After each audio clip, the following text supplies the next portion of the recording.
안녕하세요, 돼지런 여러분. 여러분의 건강 지킴이 돼지런입니다. 오늘은 건강에 여러모로 좋은 것으로 알려져 있는 대표적인 식재료 꿀에 대해서 알아볼까 합니다. 꿀은 동서양을 막론하고 건강에 다양한 효능이 있는 것으로 알려져 있습니다. 또한 로마인들은 꿀을 하늘에서 내리는 이슬로 여겼다는 기록이 있을 정도인데요. 이런 꿀도 잘 먹으면 약이지만 잘못 먹으면 독이 된다는 거 아시죠? 오늘 영상에서는 꿀을 어떻게 먹으면 효과가 배가 되고 잘못 드시게 되면 독이 되는지 정리해 봤는데요. 함께 알아보러 가실까요?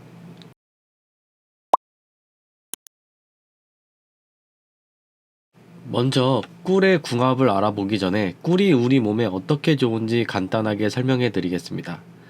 꿀은 첫째, 우리 몸에 독소 배출을 해줍니다.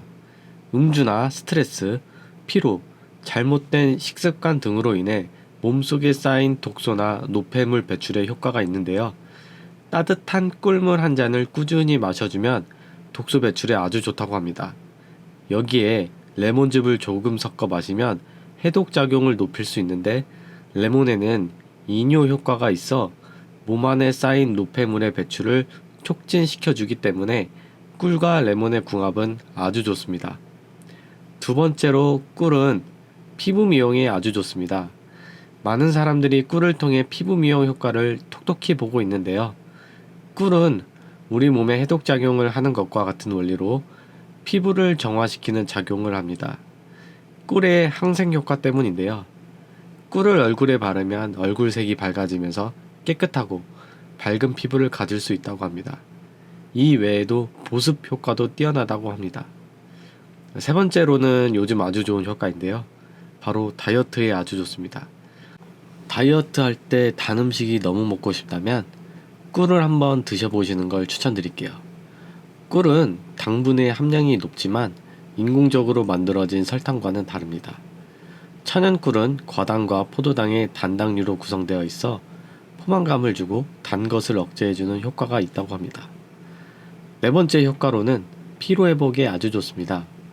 평소 피로를 잘 느끼신다면 꿀 한 스푼 또는 꿀물 한 잔을 매일 마셔보시는 걸 추천드릴게요.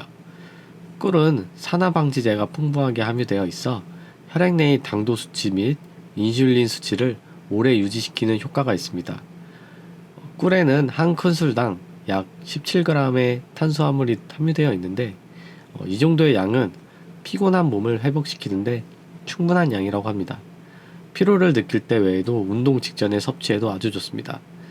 다섯 번째로는 면역력 향상에 아주 좋습니다. 꿀은 오랜 옛날부터 널리 알려진 효능 중에 하나가 바로 면역력이었습니다.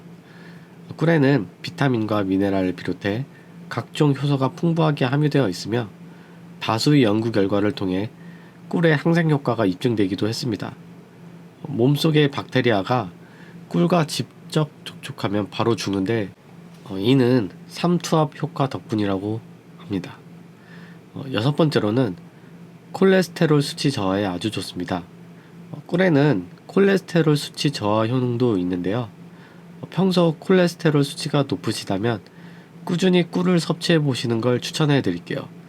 적정량의 꿀은 혈중 콜레스테롤을 낮춰주어 혈관벽에 노폐물이 쌓이는 것을 막아 결과적으로 동맥경화를 예방해 준다고 합니다. 그리고 마지막으로 감기 증상 완화에 아주 좋습니다. 꿀은 천연 감기약 역할도 합니다. 요즘 코로나가 재유행인데요. 한번 꿀을 드셔보시는 걸 추천드릴게요. 꿀은 항생 및 향균 효과를 갖고 있으며 감기나 독감 같은 감염을 일으키는 박테리아나 바이러스를 쫓을 수 있고, 따뜻한 꿀물 한 잔은 감기로 인한 인후염 완화에도 도움이 됩니다. 꿀을 넣어 배숙을 해먹거나 도라지, 대추, 배 등을 넣어 끓인 물에 꿀을 타서 드셔보시는 것도 좋은 방법입니다. 이런 꿀도 조심히 드셔야 하는 궁합이 있는데요. 아무래도 이런 영양 만점인 꿀을 드셨으면 효과를 제대로 보기 위해 다음의 음식들은 피해 주시는 게 좋습니다. 꿀과 상극인 음식 첫째는 바로 홍차와 녹차입니다. 홍차와 녹차에는 탄닌이라는 폴리페놀 화합물이 풍부한데요. 이 탄닌이 꿀의 항산화 성분과 결합해서 흡수시키는 것을 방해한다고 합니다. 그래서 방금 설명드린 꿀의 좋은 효능들을 온전히 받지 못할 수도 있다고 해요. 또한 쓴맛까지 느껴질 수 있다는 점 명심하세요. 두 번째로 피해야 할 음식은 바로 부추입니다. 곱창과 많이 먹는 부추에는 비타민C와 식물성 화학물질이 풍부한데요. 이 물질이 꿀의 효소 반응을 억제시킬 수 있습니다. 그럼 이와 같은 경우에도 효능을 감소시킬 수 있는 것이죠.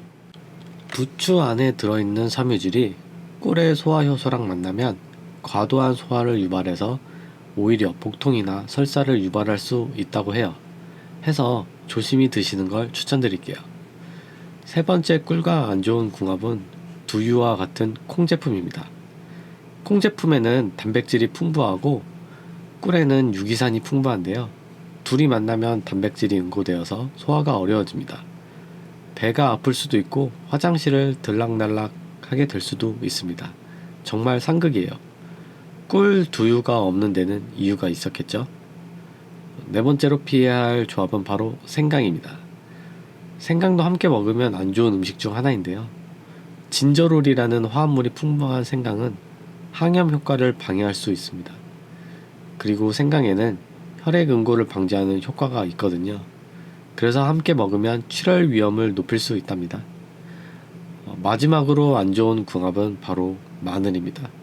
마늘은 알리신이라는 화합물이 많습니다. 이 화합물은 향균 효과를 방해하고 마늘 또한 혈액 응고를 방지하는 효과가 있어 꿀과 함께 먹으면 피가 잘 날 수 있으니 주의하셔야 합니다. 자, 그럼 이번에는 반대로 꿀과 먹으면 좋은 음식은 무엇이 있을까요? 첫 번째로는 바로 견과류입니다. 견과류나 씨앗 같은 경우에는 단백질과 비타민이 풍부한데요. 여기에 함께 같이 먹으면 항산화 성분을 공급해서 아주 좋다고 합니다. 두 번째로 좋은 궁합은 요거트입니다. 요즘 요거트 전문점을 가면 토핑으로 꿀이 나오시는 걸 보실 수 있으실 거예요. 그만큼 둘이 잘 어울리는 조합입니다. 마지막으로 세 번째로는 과일입니다. 과일에는 비타민과 미네랄 식이섬유가 풍부해서 같이 먹으면 항산화 성분도 공급해주고 비타민도 챙기니 이점이 많습니다. 이 외에도 따뜻한 물이나 허브티랑도 잘 어울리는데요. 몸에 좋은 꿀 그냥 드시지 마시고 오늘 영상 참고하셔서 건강하게 드시기 바랍니다. 오늘 영상이 도움이 되셨나요? 도움이 되셨다면 구독과 좋아요 해주시면 감사하겠습니다. 그럼 다음번에는 더욱 알찬 건강 정보를 가지고 오겠습니다. 오늘 영상 시청해 주셔서 감사합니다.